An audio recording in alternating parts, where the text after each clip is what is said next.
When we share our own lessons learned of overcoming obstacles, we ignite a tiny spark of hope, love, connection, and community in other people. And when we ignite that spark, the whole world lights up. That is from my very good friend, Sha Sparks. And I am blessed to have Sha on our podcast today here on Time to Shine, folks. She is an overcomer of abuse, addiction, depression, anger, low self-worth, being a bully, and being bullied. Sha Sparks has taken her own personal traumatic experiences and transformed her life into a treasure.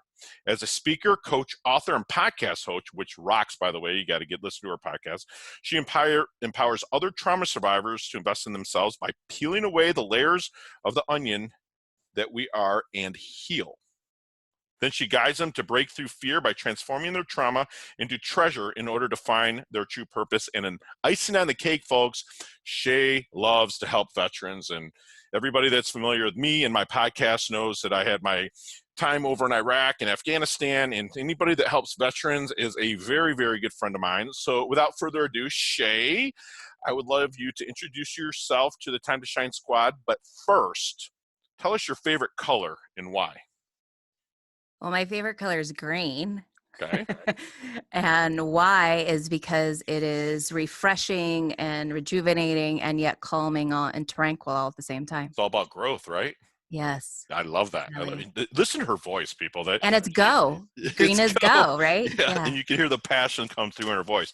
So let's get to the origins here, Sha. Let's talk about being a bully and being bullied. And let's start there, and we're going to work our way up into how you have as the Chief Excitement Officer at Sparks of Hope there. Okay. I love your name because it's like Trump. It's like Trump's a huge name. It's like, boom, Sparks. I mean, come on.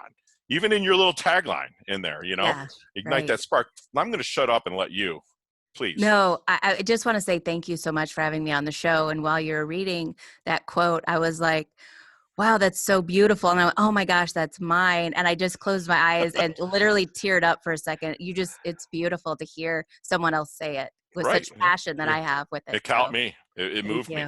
Thank you. So yeah, I was a bully growing up because I was bullied and hurt people. Mm-hmm. And I became empowered. So empowered people empower people. So I had, gosh, I don't even know where to begin. As a young kid, really kind of, was picked on. I had two older brothers and they picked on me. And then, it led into other people picking on me. And then by the time I was in middle school, junior high age, I became that bully. I started sitting on the bus with kids that were younger than me just to make them cry. I literally don't recall actually physically hurting them. Sure. Or even maybe I would put them down because that's what we're kids, right? Mm-hmm. But I just remember getting some sort of gratification out of just sitting next to them in the bus seat and them crying, which is so crazy to think about. Now, as a coach, when people cry, it's a completely different story. It's because they're growing and learning and learning to love themselves. Right. So yeah, it's a trauma to treasure story. That's for sure. So you got off the bus, you started moving your way through life and whatnot. What did you do first before you kind of transform into shasparks.com, igniter? Thank you. So I am a cosmetologist. I have a salon. I've been a hairstylist for a very long time and was technically a coach behind the chair. Uh-huh. Yeah, exactly. All of them are. I'm a realtor by trade, so mm-hmm. I'm like that marriage counselor, mm-hmm. that confidant and everything else. And mm-hmm. I'll tell you what, I tell my barber stuff that I wouldn't probably tell anybody else. So you're already there. Exactly. And I am blessed to have my own suite where everybody has their own suite. So I close that door and that just somehow gives people permission to tell me everything that I don't really want to know.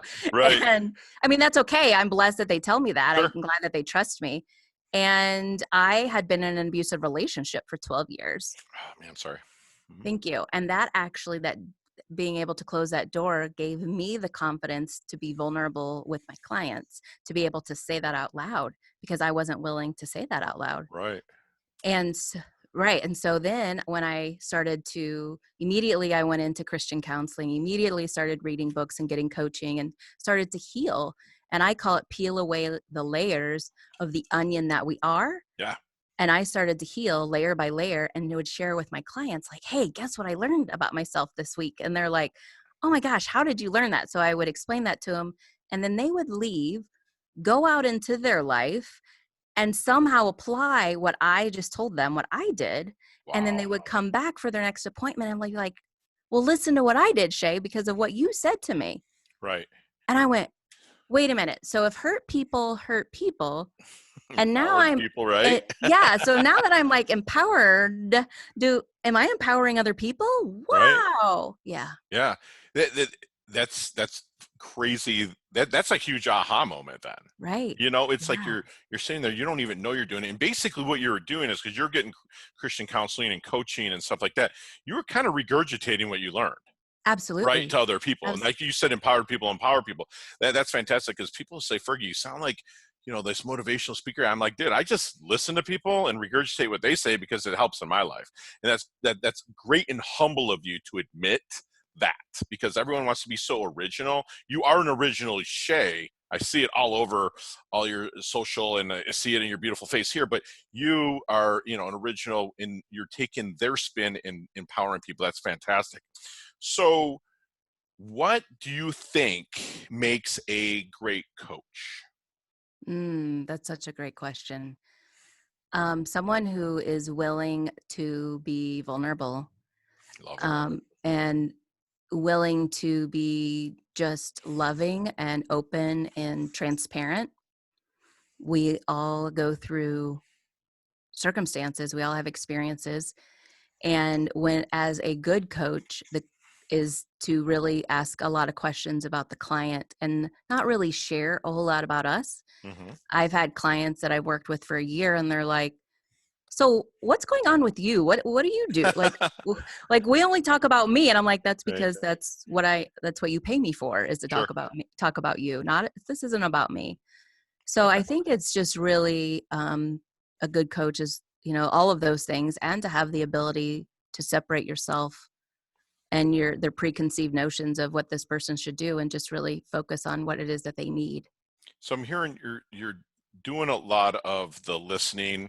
You're probably paraphrasing back to them what you've heard to make them make sure that they know that you've understood. That's why they were coming back to you, I feel, that to find out what's going on in Shay's life. But give us a little bit of the secret sauce there at Sparks of Hope that you use to help find someone's blind spot. Because Mm. they're not always. Another question I ask a lot is there any question that you wish people would ask you but they don't? You know what I'm saying? Because you're having to dig. But which maybe one of your secret sauce techniques that you can pass on to our Time to Shine squad listeners that, you know, help people find their own blind spots? Yeah, that's a great question. So for me, because I am a certified fearless living coach, I help people find where their fear is. So that might sound like, oh, well, I'm afraid of snakes or I'm afraid of flying. And the truth is that it's also, it shows up in emotional fear. So are you procrastinating? Are you the first one willing to tell someone that you love them? Are you not being fully engaged in saying what you mean and mean what you say when you're having that conversation with, maybe it's your boss or your coworker or your son or your spouse, your parent, Sure. right? So there's so many ways that fear shows up. Overthinking is one, overanalyzing, constantly having that negative self-talk, that's a huge fear response. And so I help people see that that's how fear shows up for them. Hmm. And then we kind of work it the other way, where we go into freedom, right? And Okay. some hope. Right. And Absolutely. we help them find ways to step out of that when they're triggered, when they're going through something and they start that inner negative self-talk. Okay. And maybe they do some breathing exercises, or maybe they go outside, maybe they Take a do, sabbatical, if you will. yeah. You And know, even if it's a minute. yeah, exactly. Right. Even if it's a minute, they go into the restroom, they take deep breaths, and then they move Sure. back, they come back. So it's just getting out of that mindset of fear. Sure. Okay. So tell us about a failure that you encountered since you've been coaching. Tell us something where you've had to fail forward and push through. Give us a story. Tell us a story. Fail forward. So I actually, it's funny you say this. So I actually removed the word failure and fail from my vocabulary Yay. and called it learning opportunity. Mm, And yep. and growth opportunity, right? And so that's what go means to me, GO, growth opportunity. And Go with so opportunity. Love that. Okay. I'm writing it down. People stealing from her. Okay, go ahead. please do. And anybody who's listening, please, use it. Because Yeah. here's really what it is. And so let's see, gosh, this is such a question. So I started probably, God, 12 years ago with a dream, right? I had a dream 3 nights in a row. And on the third, and I woke up the same time every night. And by the third night, I wrote it down. And I'm not going to go into details of what the whole dream is, but the gist of it is that it was an idea of having a software company. Okay. Oh. And so I started talking to people that do crowdfunding, like Mhm. Kickstarter, right? And then that led me to the next opportunity, which was speaking and pitching my idea at Startup Weekend, Oh. which Okay. led me to the next opportunity, which led me to the next, to the next, to the next, to where I am now. And the reason I'm telling you all that is because that's what failure is when you look at it as a learning opportunity, Sure. is to just go, okay, what can I learn here, and apply it to and pivot Pivot. Pivot's and a good apply word, it to, right? yeah, and apply it to the next thing. And Love it. that's what I think where people quote unquote fail is when they're not willing to pivot. Love it. I mean, sometimes you have to own your no, or even a situation, pivot, like you just said, and then there's another opportunity that's there. Someone, a really good friend of mine, Leah Woodford, she said, get your get your asking gear. So ask people, be bold enough to ask people Yeah. and start listening. That's what you're doing. You're so perceptive. I can see, even when you said you're in an audience and someone was bringing up stuff to you about veterans, even in our conversation before, where you were just like, oh crap, that could work, right? So you're Yeah. always open, and that's a huge trait. Tell me something, because you went through a lot of, I'm going to use it, shit. You went through a lot of shit in Yeah. your younger years. Yeah. What would you do if we got a little Michael J. Fox going on in DeLorean and Back to the Future, and you could go back and talk to that 18-year-old Shay? Mm, What would you tell her to help her mm. level up through it? With your experience now of transforming lives, you're a mover, a shaker. You're crazy successful at this. What would you tell her? Well, that's interesting because that's the perfect age, because that's literally I moved from small town on a farm in Iowa to the middle of Kansas City. So great age that you picked.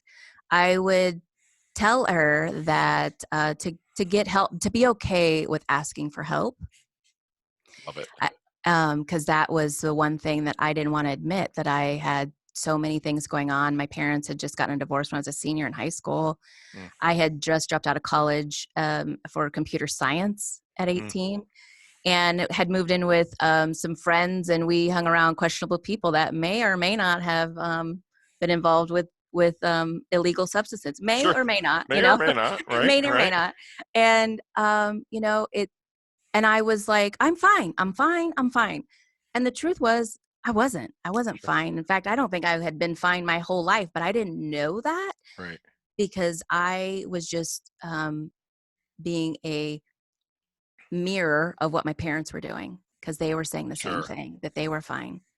Right. And It's in our subconscious. It's built in, right? yeah, It's yeah. yeah. So That's I would have gotten help. That's what I would have done. good. That's awesome. And like we says what Leah's told me, and I'm passing on to you, is get your asking gear. Ask for the help. Be bold enough to do that. That's what I would tell my 18-year-old self, because I would always kind of sit there and I'll do it myself. And I think I would have gotten farther faster if I would have Yeah, asked. agreed. And okay, so how can I ask this one? What is the big thing? You've done so much. You're still a relatively young woman, okay? So, but what is the big thing you want to accomplish in life? Big, Ooh. capital BIG. Well, so when I close my eyes, and the first thing that pops up is to be able to travel around to military bases and speak on how to break through fear and transform their trauma into treasure and find their purpose That's outside beautiful. of the military, of what's next for them. And just be able to, like Princess Diana went to Africa and all the little kids would huddle around her and hug Yeah, her. I want to do that and have all the veterans be like, oh my gosh, thank you for being such an inspiration to us sure. in this time, Right. because it's a completely different reality than what we're all living in I love that. non-military. I So love that, Shane. Sure, you just don't have a thing for men in uniform? I'm just kidding. I'm kidding. actually, no, I But no, don't. So that's really funny. that's moving to me, though, that you would do that for veterans that you never really served, but your heart, you're such a go-giver, and that's fantastic. Well, I will say, I want to interject there. My dad served, Okay.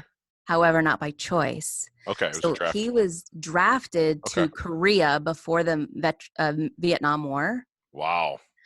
And I think, I got it, like I got the whole, like part of the story 6 months Sure. before he passed away. Hmm. But something he said that really made me go, oh my gosh, you handed that down to each one of us kids. And that's why I had made the decisions I made in life.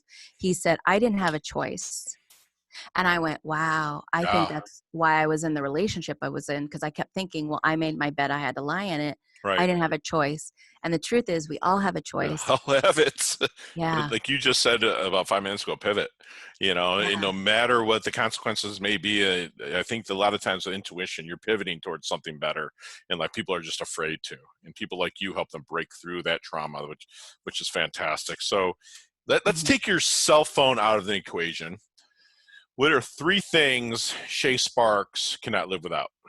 My faith in Love it. God, connection with people, period. This being in the space and time that we're in right now, with being able to solitude, There you not go. self isolate. All right. All right. I am noticing how I am on point to connect and have these Zoom calls multiple times a day. Right. And also now, because I have been self-solituding literally by myself, human touch. I love it. That has really been missing in the last few weeks. And so hopefully this will end soon enough that I Right. can be the person on the corner with the free hugs sign. That's fantastic. That's so candid. That's beautiful. So faith, connection, human touch. That's a total go-giver. So what is Shay's definition of a life well lived? Hmm.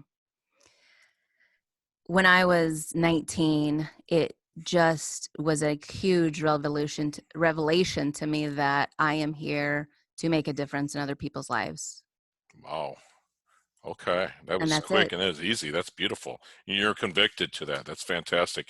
Okay, we're going to move into our level up lightning round. Okay. 5 or 6 questions. We're going to make them fast and quick. You and I could talk for 15, 20 minutes and every one of them, but my producer will kill me. But no, let's real quick, whatever comes atop your head, and we'll fire through these, about 5 or 6 questions. You ready? Yep. All right. What's the best leveling up advice you've ever received? Hmm. Jump first, ask questions later.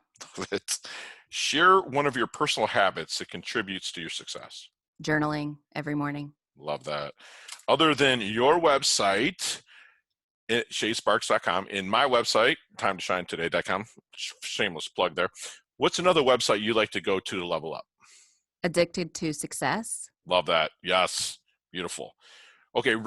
Other than the great book, the Bible, okay, I'm a man of faith as well. Recommend a book, not one you're reading now that you're like all high and mighty on, but recommend a go-to book that if someone's in the doldrums, you're handing it to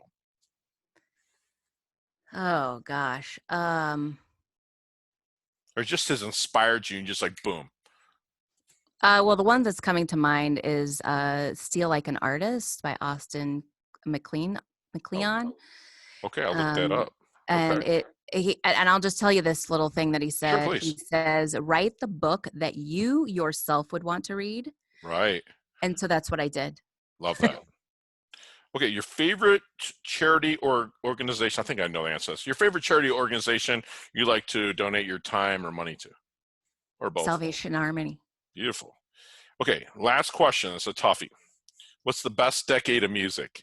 60s, 70s, 80s, or 90s? Well, I'm gonna have to say the 90s. Okay.